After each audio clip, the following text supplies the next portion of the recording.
여러분 혹시 시너지 효과라는 말을 많이 들어보셨죠? 그리고 시너지 효과가 어떠한 뜻인지 잘 아시지요? 시너지 효과가 무슨 뜻입니까?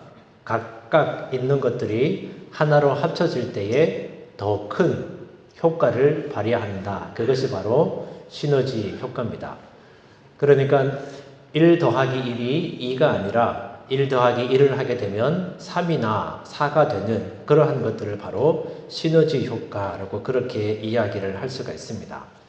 예를 들면 이런 겁니다. 기러기들이 1년에 한 10,000km 정도를 이동을 하는데 기러기들이 먼 곳을 이동할 때 항상 V자 형태로 이동을 하게 됩니다. 맨 앞에 인도하는 기러기가 있고 그리고 그 뒤에 양쪽으로 2마리, 또 2마리, 2마리, 2마리 이렇게 해서 V자 형태로 이 기러기들이 날아가게 됩니다. 그런데 재미있는 건 맨 앞에 있는 그 첫 번째 기러기가 공기의 저항을 제일 많이 받습니다. 그리고 두 번째 있는 기러기는 그보다 조금 더 공기의 저항을 적게 받고 세 번째에 있는 기러기는 두 번째에 있는 기러기보다 더 공기의 저항을 덜 받게 됩니다. 그래서 결국 맨 앞에 있는 기러기하고 맨 뒤쪽, 맨 가에 있는 기러기하고 공기 저항, 힘을 쓰는 게 약 한 70% 정도가 감소된다라고 그렇게 이야기를 하죠. 그리고 그렇게 한참 날아가다가 맨 앞에 있는 그 기러기가 힘이 닿으면 또 뒤쪽으로, 맨 뒤쪽으로 가고 그 다음 힘을 비축한 기러기가 그 맨 앞에 자리에 위치하면서 서로 이렇게 자리를 위치해 가면서 시너지 효과를 발휘해서 그 먼 길을 떠나가게 됩니다. 혼자서는 그 먼 길을 갈 수가 없는 거죠. 그룹을 이루고 서로 힘을 합할 때에 시너지 효과가 발휘하게 됩니다. 또 다른 하나의 예를 들어보게 되면 여러분들 이제 대학생 때 공부를 많이 하시잖아요. 그럴 때 스터디 그룹으로 사람들이 많이 들어가게 됩니다.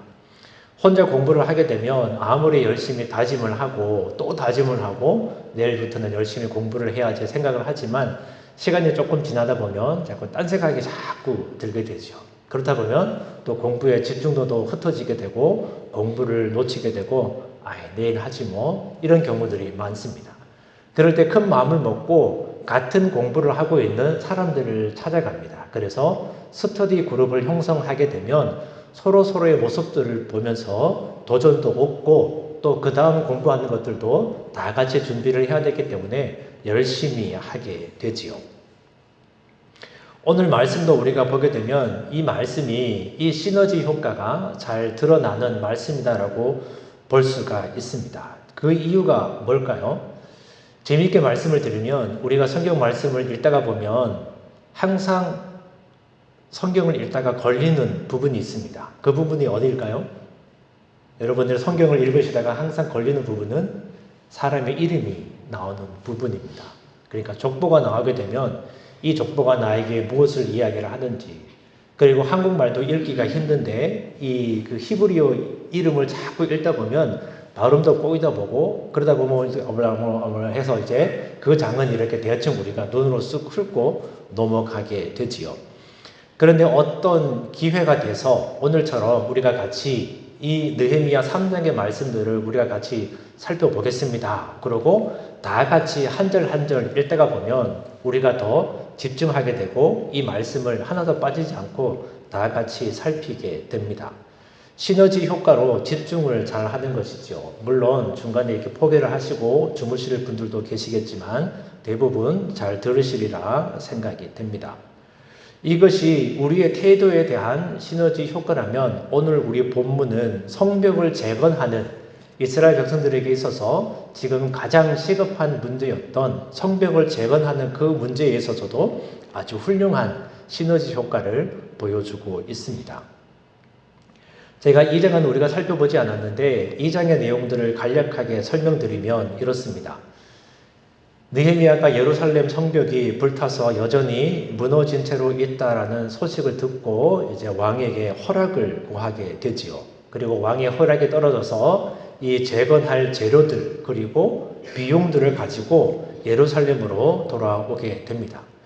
그리고 당장 그 일을 착수하는 것이 아니라 3일 동안 잠잠히 하나님 앞에 지금의 상황들을 살펴보는 그런 시간들, 또 하나님 앞에 기도하는 시간들을 갖습니다. 그리고 그 주변을 다 살펴보면서 지금 상황이 어떤지를 다 면밀히 살펴보고 난 다음에 이스라엘 백성들에게 두 가지를 이야기를 합니다. 우리가 무너졌던 이 성벽을 다시 쌓자. 그래서 우리가 이 수치를 다시 당하지 말자. 이렇게 이야기를 하고, 또 다른 하나는 하나님께서 어떻게 지금까지 그를 이 예루살렘까지 인도해 오셨는지 그것들을 전하는 그 간증의 시간들을 갖게 됩니다. 그래서 이스라엘 백성들이 지금까지 포기하고 내려두었던 이 성벽 재건의 공사를 느헤미야의 이야기를 듣고 다시 마음을 가다듬고 그 일들을 하기 시작합니다. 그게 이제 성벽을 누가 재건했느냐, 그 이름들이, 그리고 어디를 재건했느냐, 이것들이 느헤미야 3장에 쭉 기록되고 있습니다. 혼자서는 도저히 할 수 없는 일이었습니다. 물론 느헤미야가 그곳 가운데에 큰 능력과 힘을 얻고 또 많은 재정들을 가지고 왔지만 그 혼자서 이 일들을 감당할 수가 없습니다. 그런데 그의 모습을 보고 도전을 받았던 이스라엘 백성들이 다 함께 일어나서 그 공사에 참여함으로 말미암아 52일 만에 무너졌던 그리고 불탔던 그 성문들도 다시 다 재건하게 됩니다. 그래서 이 시너지 효과가 있었기 때문에 그들이 이렇게 힘을 내고 또 그 모든 일들을 완성할 수가 있었던 거죠. 그런데 여기서 우리가 조금만 더 생각을 해보면, 물론 시너지 효과가 있었지만 그것이 다가 아니었습니다.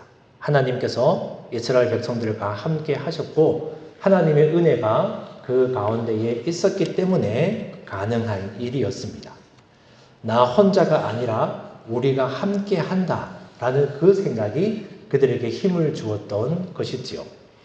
그래서 오늘은 이 3장의 성벽 건축 사건을 통해서 몇 가지를 우리가 한번 생각해 보도록 하겠습니다. 먼저 우리는 하나님의 음성에 응답할 줄 알아야 됩니다.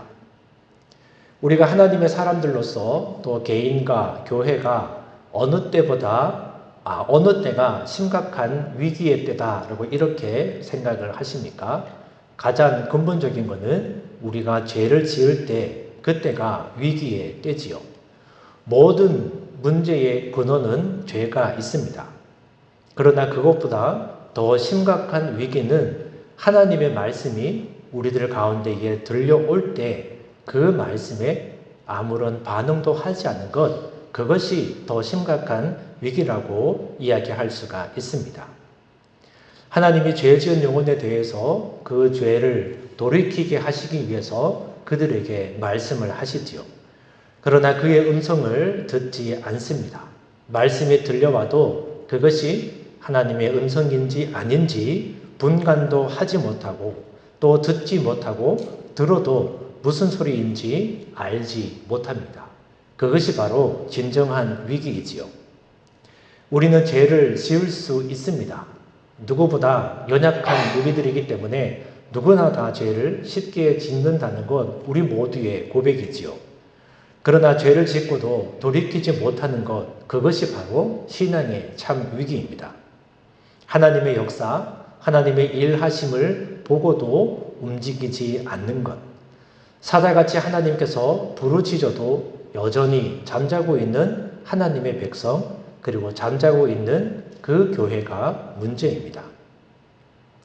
하나님의 백성이라면, 하나님의 교회라면 이 하나님의 음성을 들을 줄 알고 그리고 응답할 줄 알아야 됩니다. 부르시는 음성, 깨우시는 음성에 일어날 줄 알아야 되는 거죠. 아무리 무너진 인생, 아무리 실패한 인생이라고 할지라도 돌아올 줄 알아야 되는 겁니다.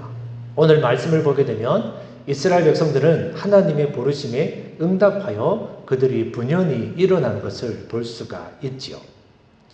오늘 말씀 1절에 이렇게 기록합니다. 그때에 대제사장 엘리야십과 제사장들이 양문에서 시작하여서 성벽 공사가 시작이 됩니다. 그 뒤로부터 많은 사람들이 일어나서 많은 부분, 다양한 부분들을 각자 맡은 바 그 일들에 참여하게 되지요. 그리고 우리가 읽지는 않았지만 32절에 가게 되면 역시 양문에서 이 성벽 공사가 끝나는 걸 알 수가 있습니다. 그러니까 양문에서 시작해서 이렇게 한 바퀴 뺑 돌아서 공사가 끝나고 다시 양문에서 마무리를 하고 있죠. 그러니까 이 3장을 보게 되면 그 성벽 공사가 다 마무리가 되었다 이렇게 기록하고 있습니다. 여기서 우리가 알 수 있는 것이 무엇입니까? 바로 하나님의 섭리, 선한 손길의 역사심에 대한 느헤미야의 증거가 사람들의 마음에서 마음으로 또 입으로 퍼져나간 것을 알 수 있습니다. 이스라엘 백성들은 이미 그 이전에 2번이나 이 성벽을 재건하려고 했던 노력을 했습니다. 그러나 2번 다 사마리아인들의 방해로 말미암아 실패하고 말았죠. 그리고 첫 번째 고향으로 돌아왔을 때부터 무려 19년 동안이나 이 성벽 공사를 다 손 놓고 그들이 있었던 겁니다. 우리는 이것을 할 수 없나 봐. 그런 패배의 마음과 실패의 그 감정들을 가지고 그들은 살아왔던 것이지요. 우리는 포기했습니다. 이스라엘 백성들은 포기했습니다. 그러나 하나님께서 포기하지 않으십니다. 하나님께서 그것들을 다시 일으키시는 것들을 보게 되지요. 느헤미야의 말 속에서 하나님의 음성 그리고 하나님께서 다시 세우시길 원한다는 그 음성을 그들은 들었습니다. 그리고 그 말씀에 이스라엘 백성들은 반응했습니다. 무엇이 이들을 일으켰습니까? 하나님의 선한 손길들이 무기력한 이스라엘 백성들의 마음을 일으키고 생기를 가져다 주었습니다. 깊이 잠에 든 이스라엘 그 백성들을 하나님은 다시 일으키셨습니다. 하나님의 역사하심, 하나님의 선한 손길이 이스라엘 백성들의 마음과 삶을 새롭게 이끌고 있었던 것이지요. 이처럼 우리도 아무리 힘든 삶의 무게, 그리고 무기력한 우리의 삶이라고 할지라도 거기에 하나님의 은혜가 닿으면 우리는 일어날 수 있습니다. 마음의 문이 열려서 하나님의 말씀이 들어오고 그리고 하나님의 역사를 우리가 그것들을 본다면 그 은혜가 있다면 어떠한 형편과 어떠한 모양으로 있든지 간에 그 영혼 가운데에 하나님을 다시 살리시게 되어 있습니다. 그리고 우리는 분연히 일어날 수가 있는 거죠. 항상 실패만 했던 그 이스라엘 백성들, 더 이상 안 되리라 포기했던 것들, 그 마음들을 이제 하나님 앞에 내려놓고 그들은 다시 하나님의 은혜로 일어났습니다. 우리에게도 이런 모습이 필요합니다. 하나님의 음성과 하나님의 은혜가 우리 삶 가운데에 느껴져야 되는 거죠. 그렇다면 우리의 삶에도 변화가 같이 오게 됩니다. 우리는 맨날 입으로는 은혜 받았습니다. 은혜 받았습니다. 그렇게 이야기하지만 우리 삶에 변화가 없다면 그거는 진정한 은혜 이렇게 말할 수가 없는 거죠. 맨날 우리는 다짐하면서도 계속 같은 삶을 살아간다면 그 다짐이 무슨 소용이 있겠습니까? 이스라엘 백성들이 하나님의 은혜로 말미암아 그들의 삶을 돌이켜서 다시 성벽을 재건했던 것처럼 내가 진정 은혜를 받았다면 우리 삶 가운데도 변화가 있어야 되는 거죠. 신앙의 성숙이 이루어져야 되는 것입니다. 그래서 저와 여러분들의 삶 가운데에 삶의 변화가 일어나는 그러한 은혜가 있기를 주의 이름으로 축원합니다. 또 우리가 여기서 알 수 있는 것은 신앙 공동체에서는 협력이 중요합니다. 3장에 보게 되면 많은 이름들이 등장을 하지요. 38명의 이름이 등장하고 그리고 42가지의 일들이 등장합니다. 왜 느헤미야는 이런 사람들의 이름을 여기에서 열거할 필요가 있겠습니까? 우리가 보게 되면 이름도 잘 모르겠고 뭐를 이야기하는지도 모르겠고 읽다가 넘어가는 본문이고 읽다가 잠드는 그러한 본문인데 왜 느헤미야는 이렇게 길게 이 사람들의 이름을 다 일일이 기록했을까? 성벽 재건이 성공할 수 있었던 가장 중요한 원칙이 바로 여기에 있습니다. 바로 협력이라는 거죠. 위대한 역사는 혼자가 아니라 함께 할 때 가능하다는 것입니다. 능력이 있는 한 사람이 그것을 다 감당할 수 있는 건 아닙니다. 그런데 많은 사람들은 그렇게 생각을 합니다. 재능이 있는 몇 명만 있으면, 재주가 좋은 몇 명만 있으면, 혹은 재정적으로 아주 부유한 사람 몇 사람만 있으면 그 일들을 다 감당할 수 있다. 그렇게 생각합니다. 그러나 그런 생각은 잘못된 생각이다라고 오늘 말씀은 우리에게 해주고 있습니다. 가능하면 더 많은 사람, 더 많은 그룹이 함께 어울려서 작품을 만들어내야 진짜라는 것이죠. 그러면 어떤 사람들이 이 성벽 건축에 참여를 했습니까? 1절을 다시 보게 되면 대제사장 엘리야십이 그의 형제 제사장들과 함께 일어나서 성벽 재건에 동참했다. 이렇게 이야기를 합니다. 여기에서 제일 강조된 단어가 뭘까요? 제일 강조된 단어는 노란색으로 쓰여진 함께 일어나라는 그 단어입니다. 엘리야십이라고 하는 사람은 제1차 포로 귀환 당시에 스룹바벨과 함께 귀국했던 제사장 예수야의 손자입니다. 그러니까 이 대사장 엘리야십은 이스라엘 최고의 종교 지도자 중에 한 명이었죠. 그럼에도 불구하고 그는 단지 지시나 감독의 자리에 머물러 있지 않고 직접 성벽의 한 부분을 맡아서 성벽을 재건하는 일에 참여한 것입니다. 내가 대제사장이고 내가 많은 힘을 가지고 있고 많은 권력을 가지고 있으면 내가 직접 나가지 않고 그냥 이 모든 것들을 관리, 감독하는 그 역할로만 나의 역할이 충분하지 이렇게 생각했을 수도 있지만 그는 그렇게 하지 않고 직접 나서서 한 부분을 맡아서 공사를 했던 거지요. 대제사장의 직분이 아무리 고귀한 그러한 직분이라고 할지라도 그 직분은 자기를 위한 직분이 아닙니다. 그 직분은 나를 위한 직분이 아니라 바로 하나님을 위한 직분이지요. 이스라엘 백성들이 대제사장의 직분을 귀하게 여기고 대제사장을 존경하는 것은 그 직분이 사회적으로나 종교적으로나 높은 직분이기 때문이 아니라 하나님을 섬기는 그 직분이기 때문에 그들을 존경했던 거죠. 그러므로 자신의 직분으로 인해서 자기 자신을 내세우거나 백성들로부터 섬김을 받으려고 하면 안 되는 것입니다. 오히려 대제사장들은 하나님을 섬기듯이 그 백성들을 섬기면서 동고동락을 해야 되는 거죠. 이러한 사실은 오늘 교회의 또 모든 직분자에게도 동일하게 적용이 됩니다. 오늘 우리 교회 안에 직분들은 어떤 직분들이 있나요? 목사, 장로, 권사, 집사 그런 직분들이 존재합니다. 또 우리가 맡은 우리 목장에는 목자장이 있고 부목자가 있고 또 각 부서에는 부서장들이 다 있는 거죠. 그런데 우리는 이러한 교회의 직분이 내가 교회 안에서 어떤 사람들에게 섬김을 받기 위한 그 직분이 아니라 오히려 봉사를 하기 위한 직분이라는 것을 잘 알아야 됩니다.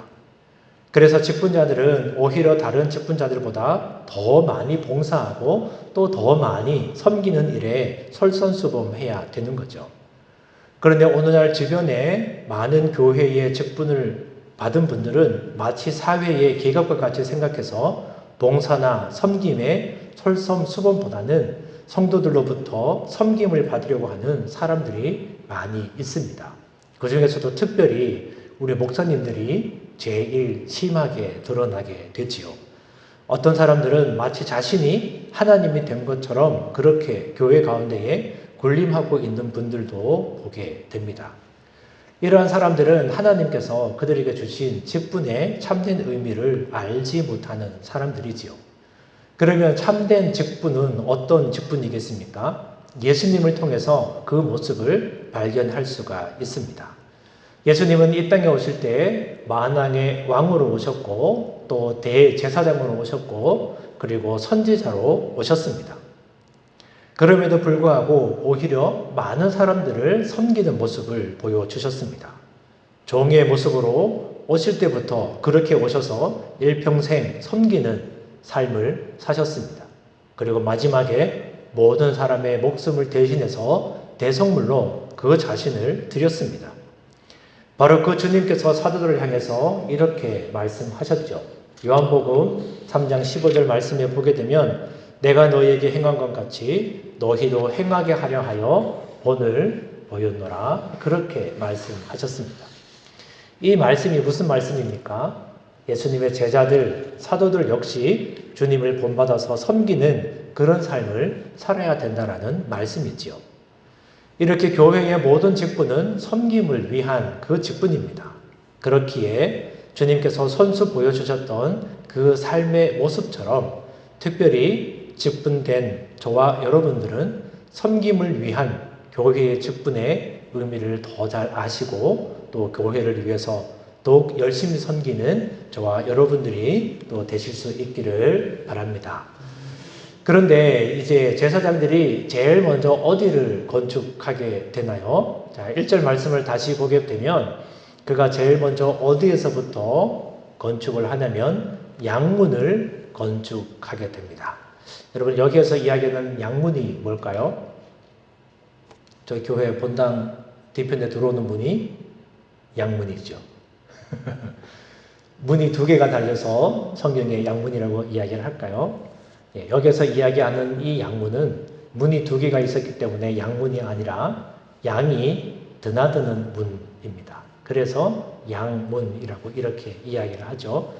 제사장들이 그러면 왜 이 양문을 제일 먼저 다시 짓기 시작했을까? 이스라엘 백성들은 하나님 앞에 제사를 드렸습니다. 그리고 이스라엘 백성들이 제일 많이 드릴 수 있었던 그 제물이 바로 양이었습니다.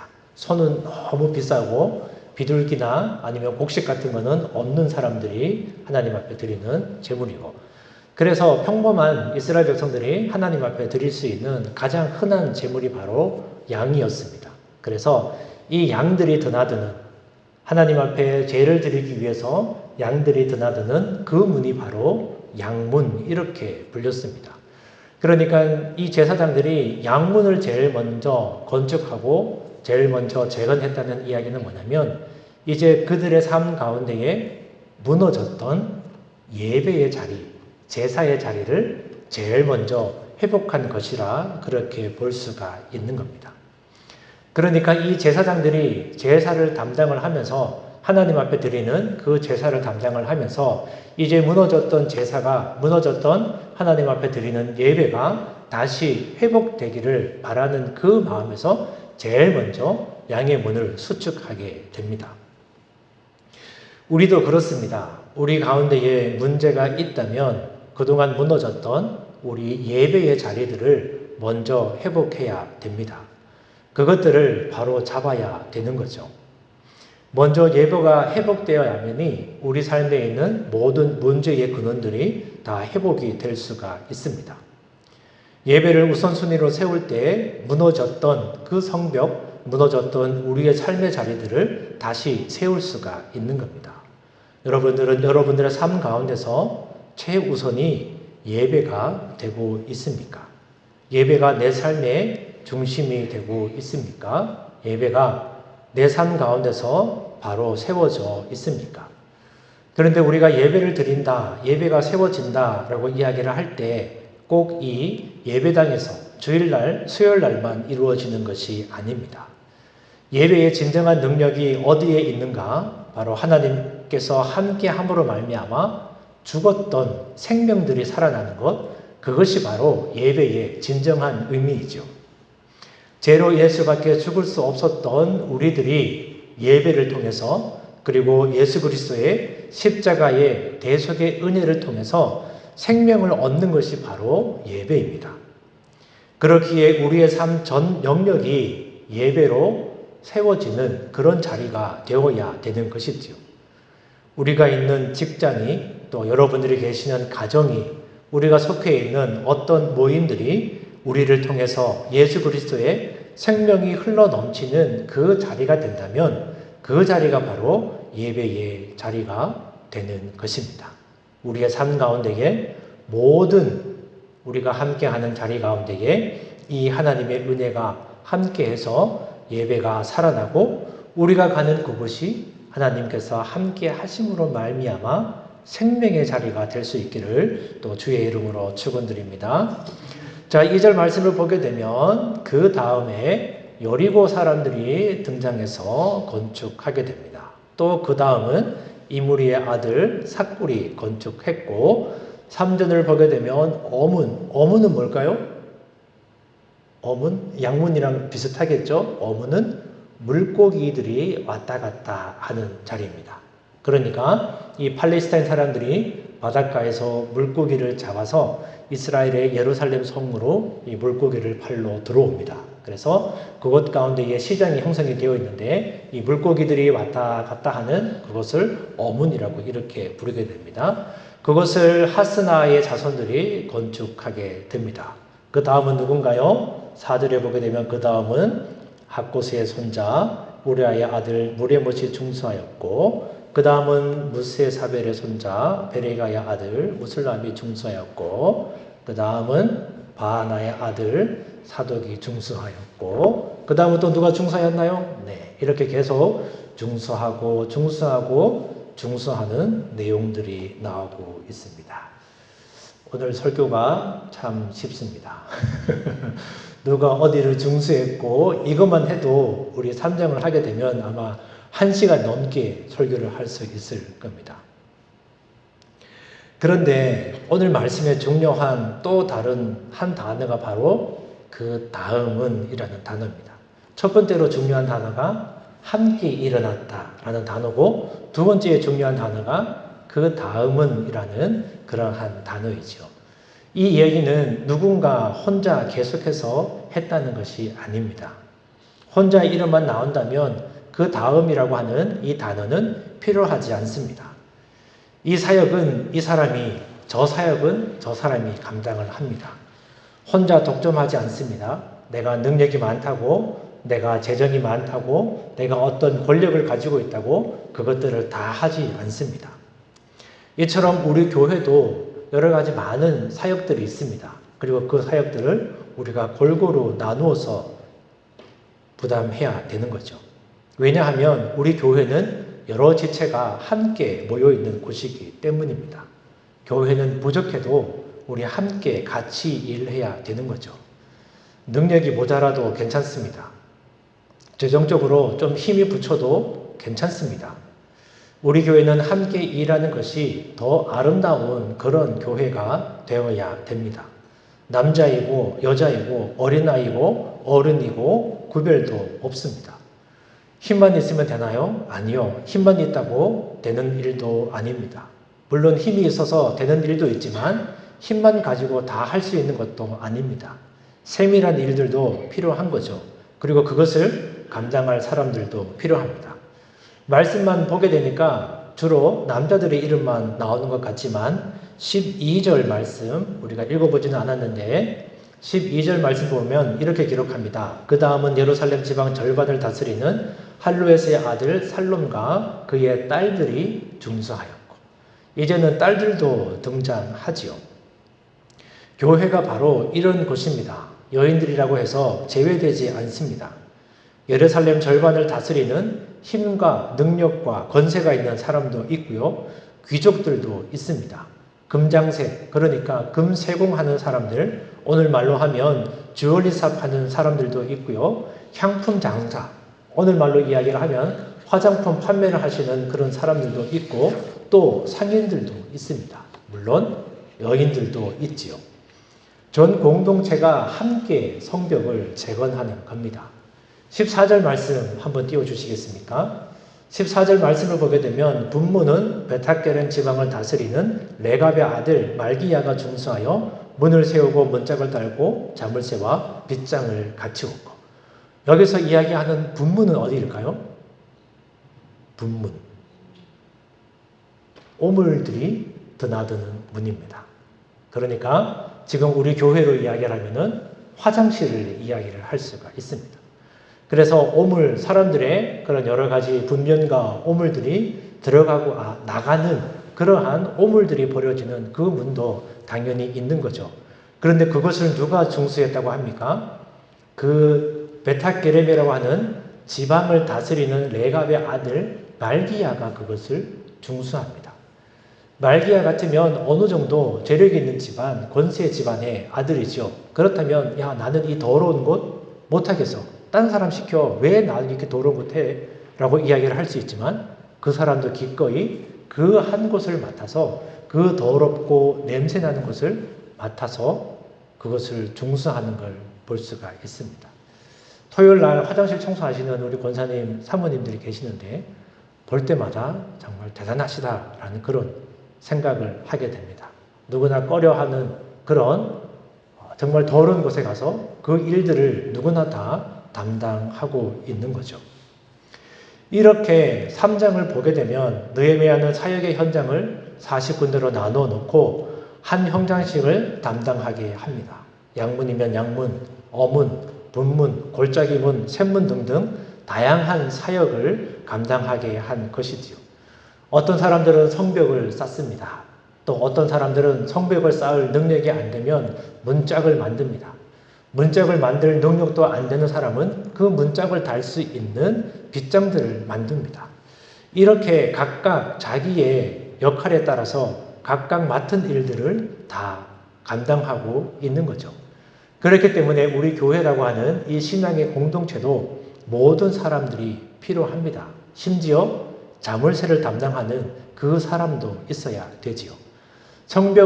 거대한 성벽을 만들 수 있는 힘 있는 사람만 필요한 것이 아니라 자그마한 것도 감당할 수 있는 그 모든 사람들도 있어야 되는 거죠. 그러나 재미있는 건 이처럼 시너지 효과만 있었으면 얼마나 좋았겠습니까? 시너지 효과에 반대되는 말도 있습니다. 그 말이 뭐냐면 링겔만 효과라고 하는데요. 프랑스의 농업학자였던 막스 링겔만이 연구한 것입니다. 어떤 집단에 속한 개인의 수가 증가할수록 그 성과에 대한 1인당 감당하는 게 점점 적어진다라는 거죠. 그러니까 예를 들면 이런 겁니다. 한 사람이 100의 힘을 다해서 그것을 맡았다면 똑같은 일을 두 사람이 감당하게 되면 100의 힘을 내서 그 일을 감당하는 것이 아니라 98의 힘을 낸다는 거죠. 3명이 그 일을 감당하면 그것보다 더 적은 힘으로 그 일들을 감당합니다. 그래서 다수라는 익명석에 숨어서 나 하나 좀 빠지면 어때? 이렇게 생각하기 쉽다는 거죠. 쉽게 우리는 이 대학교에서 조별 과제를 보게 되면 너무나 잘 알 수 있습니다. 각 대학에 가게 되면 이 그룹으로 학생들을 나눕니다. 그래서 조별로 어떤 과제들을 주게 되죠. 그러면 처음에 그 조들이 모였을 때 으쌰으쌰 합니다. 우리 이번에 이 조별 과제를 잘 해가지고 준비도 잘 하고 발표도 잘 해서 우리 A+ 맞읍시다. 으쌰으쌰 하지만 결국 남는 사람은 누구인가요? 남는 사람은 열심히 있는 한 사람 혹은 어쩔 수 없이 그 조의 조장을 맡은 사람, 한두 사람이 그 조의 모든 정보들을 다 수집하고 그리고 리포트를 쓰게 됩니다. 이처럼 누군가는 모두가 참여할 때 뒤로 빠지는 사람이 있다라는 거죠. 오늘 5절 말씀인데요. 5절 말씀 한번 띄워주시겠습니다. 그 다음은 두고와 사람들이 중수하였으나 그 귀족들은 그들의 주인들의 공사를 분담하지 아니하였으며. 뭐라고 기록을 하나요? 그 지방에 살고 있던 귀족들은 그 일을 감당하지 않았다. 이렇게 기록합니다. 그들이 왜 참석하지 않았는지 그 이유는 분명하지 않습니다.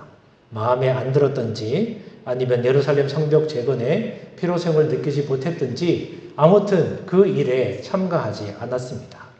공동체가 많이 모이다 보면 열심히 하는 사람들도 있는데 이런 사람들이 꼭 있다라는 거죠.